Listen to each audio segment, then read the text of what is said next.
Olá a todos e sejam bem-vindos a mais um vídeo. Muitos de vocês têm curiosidade sobre o que exatamente acontece conosco após a morte, uma questão crucial, já que a morte é inevitável para todos nós. Diariamente, cerca de 150 mil pessoas morrem e, eventualmente, isso incluirá você e eu. Então, o que realmente acontece quando chegamos ao fim da nossa jornada nesta existência passageira? Onde terminamos? Alguns acreditam no céu, outros no inferno, alguns falam do purgatório, enquanto outros sugerem que simplesmente caímos em um sono profundo e inconsciente. Qual é a resposta verdadeira? Hoje, vamos mergulhar na Bíblia, nossa fonte mais confiável de verdade na Terra, e explorar o que as Escrituras revelam sobre o nosso destino após a morte. Vamos começar imediatamente. Se esta é sua primeira vez em meu canal, uma calorosa boas-vindas a você. Se você ainda não se inscreveu, por favor, faça isso e ative o sino de notificações para não perder nenhum vídeo novo. Para nós, cristãos, para os crentes, a morte não é algo a temer. Podemos encarar nossa própria mortalidade com alegria, sabendo que nosso tempo neste mundo corrompido nos levará a uma vida com Cristo no céu, um lugar sem lágrimas, dor ou tristeza. Paulo afirma em Filipenses 1:21, porque para mim o viver é Cristo e o morrer é lucro. E em 2 Coríntios 5:8 ele menciona, sim, temos confiança e preferimos estar ausentes do corpo e presentes com o Senhor. Lembre-se, este mundo não é nossa residência permanente. Nosso verdadeiro lar é com o Senhor, e isso é algo que podemos aguardar com expectativa. Agora, vamos discutir o que ocorre no exato momento da morte. Existe uma crença chamada doutrina do sono da alma, que sugere que caímos em um profundo descanso inconsciente até que Jesus volte. Essa visão não era muito comum e foi defendida principalmente pelos anabatistas durante a Reforma e pelos irvinditas na Inglaterra no século XIX. Por outro lado, alguns cristãos aderem ao conceito católico romano de purgatório, um lugar onde as almas são purificadas do pecado antes de entrarem no céu. Outros acreditam que após a morte, nossas almas se juntam imediatamente a Cristo, enquanto nossos corpos são enterrados e permanecem no túmulo até a segunda vinda de Cristo, momento em que nos reunimos com nossos corpos eternos ressuscitados, prontos para habitar o novo céu e a nova terra para sempre. Em relação aos descrentes, as opiniões variam. Alguns afirmam que os incrédulos enfrentam a condenação eterna, outros acreditam que simplesmente desaparecem da existência e alguns pensam que eles suportam a punição por seus pecados por um tempo antes de deixarem de existir. Esta última crença é conhecida como aniquilacionismo, onde se acredita que Deus, no final, os apagará da existência. Mas o que as Escrituras realmente dizem? Encontramos a resposta estudando não apenas mas todas as Escrituras minuciosamente. Agora vamos abordar especificamente o conceito de purgatório. O que a Bíblia realmente diz sobre isso? A resposta é simples: nada. A Bíblia não menciona o purgatório. Então, como a Igreja Católica Romana chegou a ensinar essa doutrina? Ela se origina da tradição e é parcialmente apoiada por textos nos livros apócrifos. Por exemplo, 2 Macabeus 12:42-45 fala sobre Judas Macabeu coletando prata para uma oferta pelo pecado em Jerusalém, um gesto visto como honroso e em consideração à ressurreição. De fato, se Judas Macabeu não antecipasse a ressurreição daqueles que caíram, teria sido inútil e até tolo orar pelos mortos. No entanto, suas ações sugerem que ele esperava uma gloriosa recompensa para os que morreram em justiça, levando-o a fazer ofertas pelos mortos para absolver seus pecados. De acordo com 2 Macabeus, é considerado apropriado orar e fazer ofertas pelos falecidos para garantir seu perdão.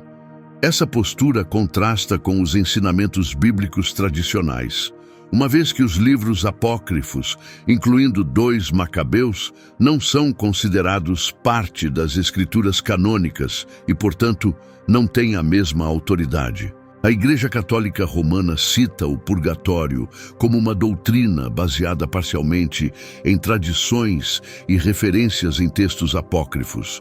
No entanto, isso contrasta com a Bíblia, que não endossa esses ensinamentos. Acreditar no purgatório sugere que o sacrifício de Jesus na cruz foi insuficiente para nossa salvação, implicando que a expiação de Cristo sozinha não poderia absolver a humanidade. Isso está em desacordo com a afirmação bíblica de que somente Jesus expiou nossos pecados. Por exemplo, 1 João 2:1 diz: "Meus filhinhos, estas coisas vos escrevo para que não pequeis, e se alguém pecar, temos um advogado junto ao Pai, Jesus Cristo, o justo, e ele é a propiciação pelos nossos pecados, e não somente pelos nossos, mas também pelos de todo o mundo." O purgatório, como conceito, implica a necessidade de complementar o ato redentor de Jesus, uma noção considerada perigosa e falsa em conflito com os ensinamentos bíblicos. Jesus declarou: "Está consumado", em João 19:28, indicando que sua obra redentora estava completa. Passando para a doutrina do sono da alma, que postula que, ao morrer, os indivíduos entram em um estado inconsciente até a segunda vinda de Jesus.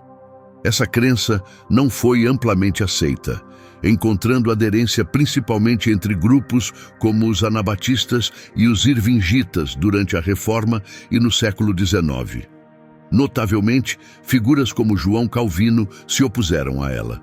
No entanto, devemos considerar o que a Bíblia diz sobre isso. As Escrituras ocasionalmente se referem à morte como sono, implicando um estado temporário.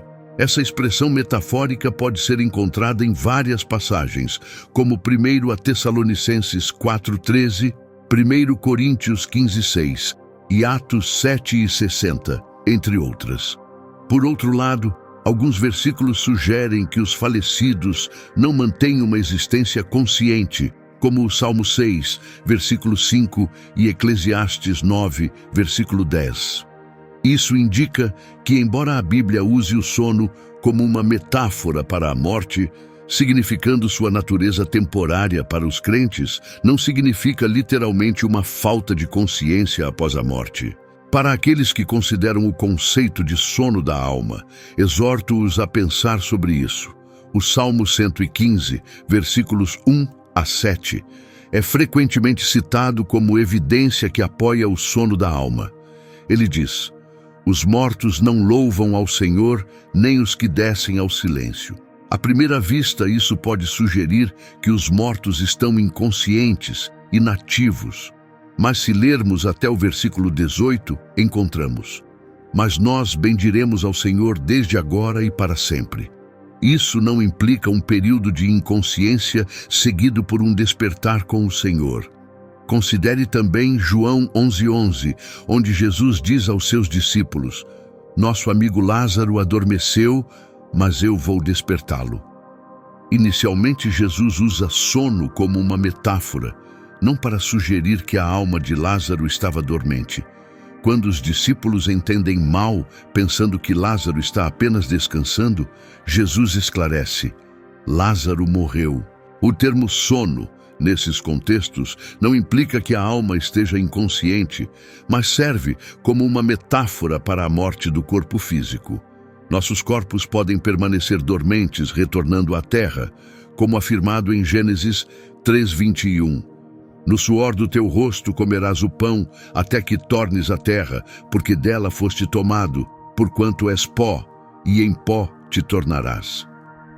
No entanto, a Bíblia também fala de uma transformação que nos aguarda. Filipenses 3:20 proclama: "Mas a nossa cidadania está nos céus, de onde também esperamos o Salvador, o Senhor Jesus Cristo, que transformará o nosso corpo abatido, para ser conforme o seu corpo glorioso, segundo o seu eficaz poder de sujeitar também a si todas as coisas." Esta passagem nos fala da ressurreição, onde nossos corpos mortais são renovados em corpos espirituais e eternos, na segunda vinda de Jesus. Agora, abordando o que acontece imediatamente após a morte para os crentes, Lucas 23:43 oferece uma mensagem clara do próprio Jesus. Em verdade, te digo que hoje estarás comigo no paraíso. Aqui, hoje, sublinha a imediata transição da vida terrena para estar na presença de Cristo, sem qualquer estado intermediário como o purgatório ou um sono da alma. Paulo ecoa esse sentimento em Filipenses 1:23, afirmando: estou pressionado dos dois lados, desejo partir e estar com Cristo, o que é muito melhor. Ele não menciona o desejo de entrar no purgatório ou de suportar um período de sono da alma. Em vez disso, anseia estar diretamente com Cristo. Essencialmente, os ensinamentos das Escrituras sugerem que, para os crentes, a alma ou o espírito faz uma transição imediata para estar com Cristo após a morte, afirmando uma presença contínua com o Senhor, em vez de um estado suspenso de existência. 2 Coríntios 5:8 faz um ponto convincente. Sim, temos confiança e preferimos estar ausentes do corpo e presentes com o Senhor. Isso sublinha que, após a morte, nossas almas ou espíritos não estão confinados aos nossos corpos terrenos, permanecendo dormentes nos túmulos, nem são detidos no purgatório. Em vez disso, estão presentes com o Senhor no céu. Hebreus 12:22 ilumina ainda mais isso, afirmando: mas vós chegastes ao Monte Sião e à cidade do Deus vivo, a Jerusalém celestial e aos muitos milhares de anjos e à universal assembleia e igreja dos primogênitos que estão inscritos nos céus, e a Deus, o juiz de todos, e aos espíritos dos justos aperfeiçoados. Esta passagem descreve vividamente os crentes já reunidos no céu, não apenas na presença de Deus, mas também entre anjos e espíritos aperfeiçoados. Retrata o céu como uma assembleia dinâmica e alegre, longe do estado estático e inconsciente que alguns imaginam. A abertura de Hebreus 12 conecta essa assembleia celestial diretamente com nossas vidas. Portanto, visto que temos a rodear-nos tão grande nuvem de testemunhas, deixemos todo o embaraço e o pecado que tão de perto nos rodeia e corramos com perseverança a carreira que nos está proposta. Isso sugere que aqueles no céu estão cientes dos eventos terrenos, ecoando a alegria descrita em Lucas 15:10, onde se diz: assim vos digo que há alegria diante dos anjos de Deus por um pecador que se arrepende. A reação jubilosa dos anjos a um único pecador arrependido ilustra a interconexão entre o céu e a terra. A jornada terrena é transitória, como vividamente demonstrado no martírio de Estevão, descrito em Atos 7:55. Mas ele, cheio do Espírito Santo, fixou os olhos no céu e viu a glória de Deus e Jesus, que estava à direita de Deus, e disse: eis que vejo os céus abertos e o Filho do Homem, que está em pé à direita de Deus.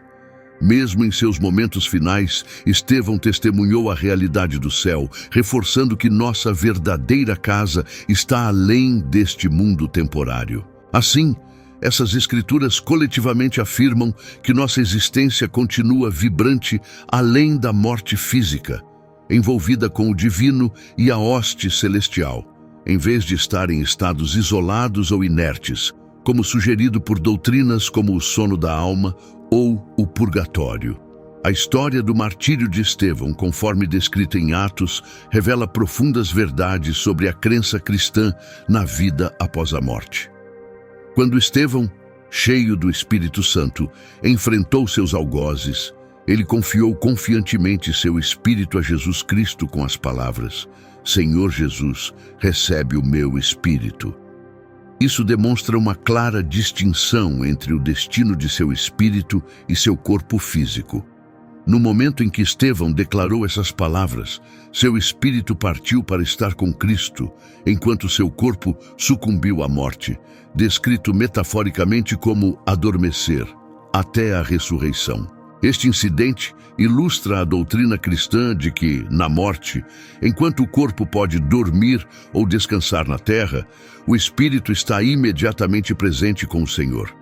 Esse conceito é ecoado em 1 Tessalonicenses 5, 9 a 10, que nos diz: porque Deus não nos destinou para a ira, mas para alcançar a salvação por nosso Senhor Jesus Cristo, que morreu por nós, para que, quer vigiemos, quer durmamos, vivamos juntamente com Ele. Aqui, vigiar ou dormir refere-se ao nosso estado físico enquanto espiritualmente estamos vivos com Cristo.